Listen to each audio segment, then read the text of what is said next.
This is called The Bird That Almost Wasn't. Up above the wooden clatter of treetops, above the terms of houses and inhabitants, away on the wind and untethered by conventions of gravity, lives a bird. Like me? No, not quite like you. But just listen and you'll get the gist of it. Then where am I? Well, I don't know, Rusty, exactly where you are, but I have a feeling you'll be close at hand. That's true. Like many others, the bird was fancy in feathers and fineness of frame, yet in comparison to others, she was intrinsically hidden. The tops of trees and sweet, dewy perches of morning favor the makers of melody. On rooftops and rings of passing clouds, this bird had height and flight, but not a song to sing. Oh, sure, she would swim in oceans of air streams, only to return to her treetop in silence and occlusion. Happy at home in her feathered nest, she had a place fitting her frame. Here her needs were few: warmth, water, worms, in season. On the list, warmth came first, she being chilled most of the time. Shivering in the timbers, knitting and darning her dreams, she looked to all the world up in her nest like the rest. But she was not, and that was her singular secret. Most of her waking hours were spent being worrisome and windswept, on dramas and gusts of wind, on eddies and currents of God's abandoned out-breath. Studious about the weave of her walls, she wove strands of hair and hay, dirt and decision, from the finest collected crimson and mauve cuttings. Fond was she of her peaceful and propped-up home in the tangle of heaven.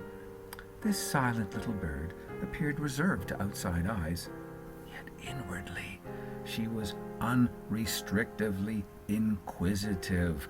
When the mood struck, and it struck often, the need to know brought in its pockets the peril of leaving her wonderful nest. Where is she? I'll get her. Rusty, would you just cool it for a moment? Where was I? Don't wake me up, okay?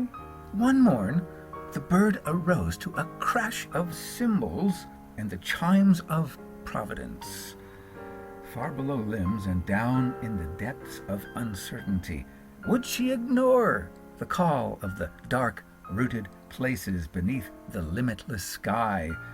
Or would she now come forth? Slowly she closed her eyes and opened her yes. Today she would meet the windless world untouched by sun. The consent was brief, the consent of a tree spine, the tops of tufts and a nesting place with one who would leave them. Down she flew, down to the undergrowth, and no growth at all. She fell and fainted not in her journey to earth, and so the bird finally left her home above the world. Something unmoving was waiting. Deep in the absence of freedom, she found the call of her summoning. On the damp and cool soil of the good dark earth, she was to learn of pain. A sparrow of another suit had fallen from a much lower limb, but fallen nonetheless. Too young to know the truth of flight, it had injured itself. A broken wing cannot feel the soar of sunlight or uplift of wind. The little bird was bent and bruised and so confused it was for all the world to see abandoned. Yet it was not alone. The elder bird held the little one close to her wings. Her wings were soft and still full of life in the clouds. There she kept it safe. There it died. It died to its former life of knowing not. There it healed in the wings of God. Slowly, with the stir of allotted breeze, with the touch of sun in its handsome presence, she allowed this little one a haven. even, a home and a cover under which to be tucked. Soon as time is measured by a bird, something changed. The days and nights and loss of heights had come and gone in their appointed spaces and measured breadths. As surely as breaks can mend and birds can fly, so they did. She took him by the tug of her heart, up to unknown realms, to her habitation and to her home, above the clatter and clang of men and machines, far above the broken hopes of they who fall too soon and too hard to unforgiving ground. For it would seem the nest she had feathered was never her own.